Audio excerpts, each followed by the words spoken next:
ba mama bandeko tozali ba congolais pe ba congolais mboka na biso eza kokufa tolingi samedi tokosala marche moto nyonso aya na marche wana soko biso moko tobongisi mboka na biso te moto mosusu akobongisela biso azali te biso moko ifotoleka liboso avant bato mosusu balanda biso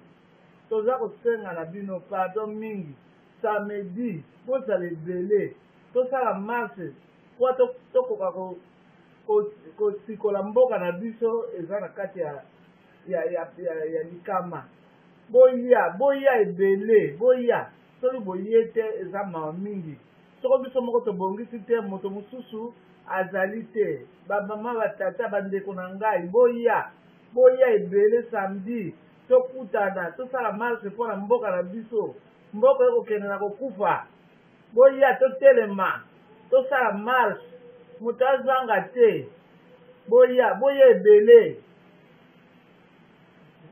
Joseph Kilani na mboka ya Toronto nazali kobenga bandeko nyonso ya bakongolais pe bakongolaise mpona marche oyo tozana yango le 30 juin e bandeko nyonso vraiment totelema mpe toya mpona marche wana eza mokolo oyo le 30 juin tozwaki indépendance selon mundele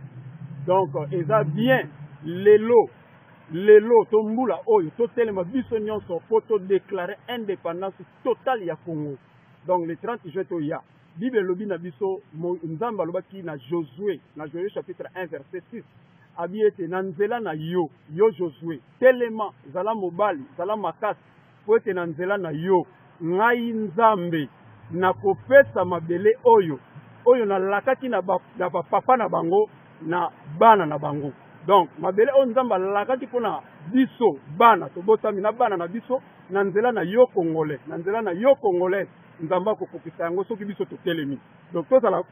molende totelema nde nzamba lobi totelema ye aza elongo na biso merci tomonani mokolo le 30 juin mpo na nzela na yo na nzela na nga na nzela na biso nde bilaka yango ekokokisama nzamba pambola bino tokutani mokolo le 30